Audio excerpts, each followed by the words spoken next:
In this video, I'll show you how to use a free online map editor and take the image into Photoshop to create a visually enhanced architectural mapping diagram. The first tool we'll use is Mapbox. It offers a pay-as-you-go plan, but for student-level work, the free tier is usually more than enough. With Mapbox Studio, you can customize nearly every visual element on the map, from roads and buildings to water and green spaces, by adjusting the colors, styles, and labels directly in the browser. Basically, you can design a polished, professional-looking map without even opening Photoshop. It simplifies the mapping process significantly. In our last video, we covered how to extract maps from OpenStreetMap and edit them in Adobe Illustrator. With Mapbox, that process becomes even easier and faster. Mapbox is known for its versatility and is used across industries like urban planning, logistics, real estate, and mobile applications. For architectural mapping, I'll walk you through how to customize a map step by step. First, go to Mapbox, log in, and head over to your account. All your mapping templates and data will be stored here. To start a new map, click Style Editor and create a new style. You can either start from scratch with a blank canvas or choose from pre-built map templates. Select the template that best matches your desired style or color theme. Monochrome is one of my go-to themes because it's super simple and I can easily tweak the layers by adjusting minor colors. The outdoors theme is great too, especially for sites with noticeable elevation changes since it includes clear contour lines. Satellite is another solid option. It's clean, well-balanced, and offers better color contrast compared to Google Maps. Here, I'm choosing a dark monochrome theme and clicking Continue.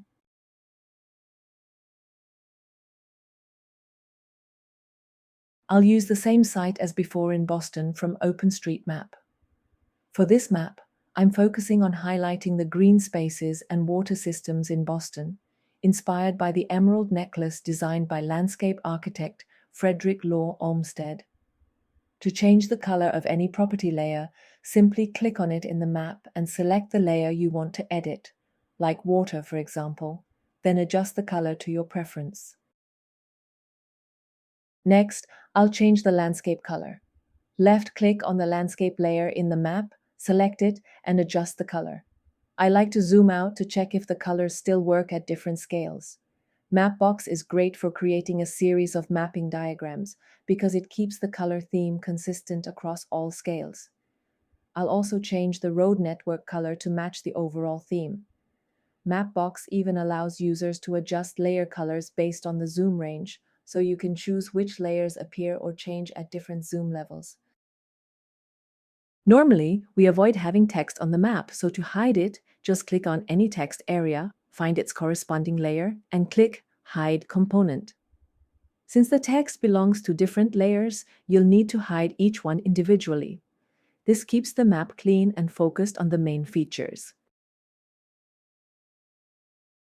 I adjusted the colors of the main roads and water a bit to better fit the overall style. Once all the design settings are finalized, I'll publish the map so I can save it as a template for my next project.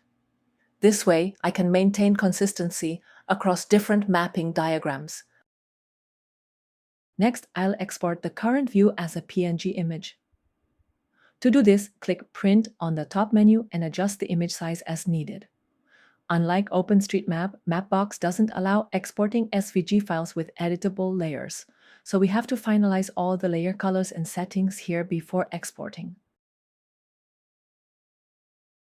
I'll darken the blue for the water body to reduce its brightness, then save the adjusted map as a PNG again.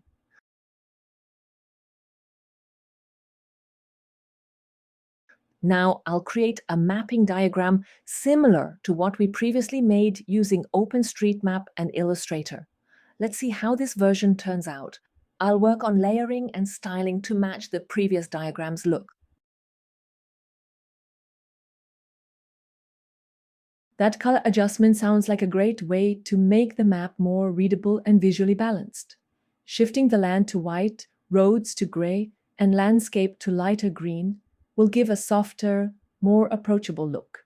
Lightening the water to a pale blue and darkening the buildings to gray should create good contrast for emphasizing key elements like site context and built structures.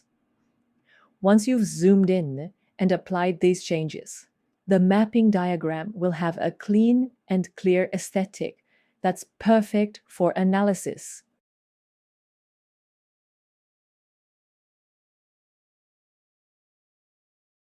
After all the adjustments, we'll have a solid series of base maps. From here, you can add text, arrows, or markers to highlight specific areas.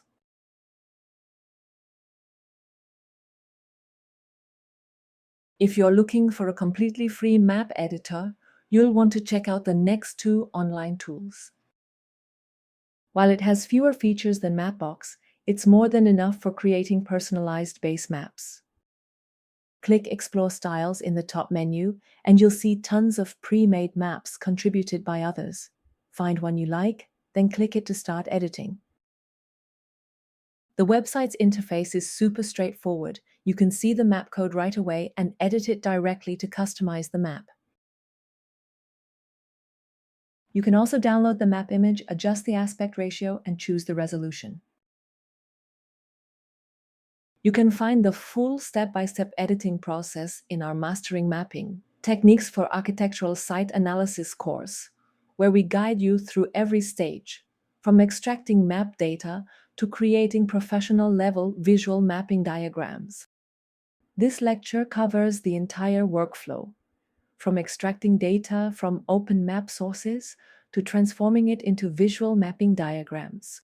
In this session, you'll learn the fundamentals of mapping, what it is, how to extract the necessary layers from various free and open sources, and how to create different styles of mapping diagrams to enhance your site analysis. Another free tool is Maputnik, which works very similarly to Snazzy Maps. I'll skip the detailed walkthrough here since the process is nearly the same.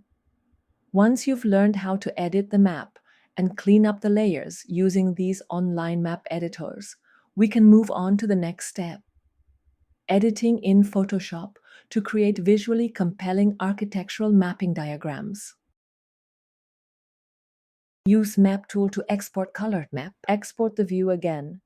This way, we will have one colored map and one aerial photo, both in the same scale and size.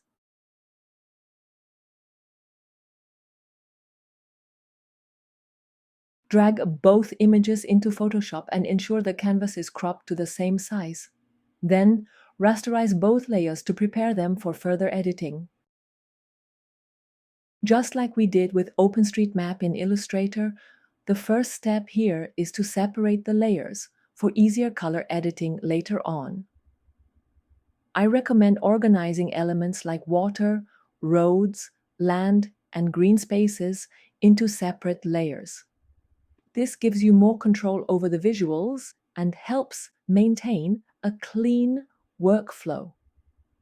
Once the layers are separated, we can desaturate the aerial photo in the background. This makes sure the map elements pop and creates a stronger visual contrast for your final mapping diagram.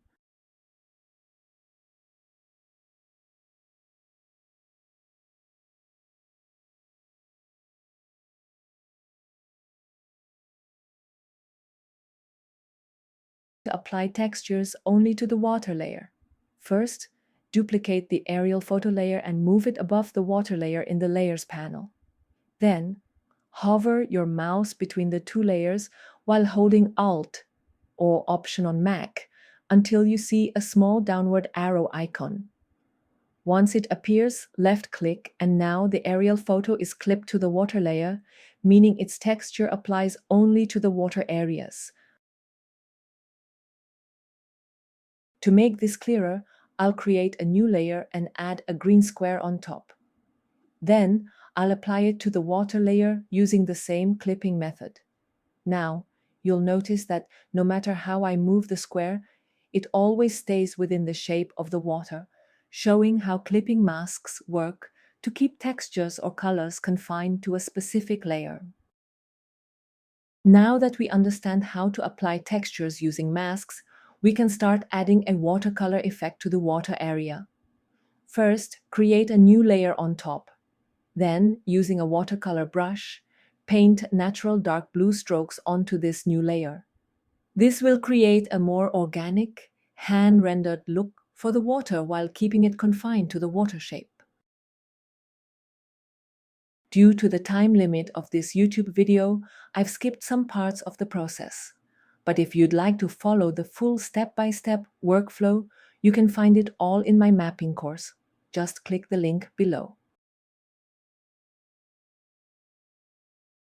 Once we have a clean layered map in Photoshop, it's super easy to switch up the visual style, whether it's from a dark theme to a light blue tone or even to a minimalistic look.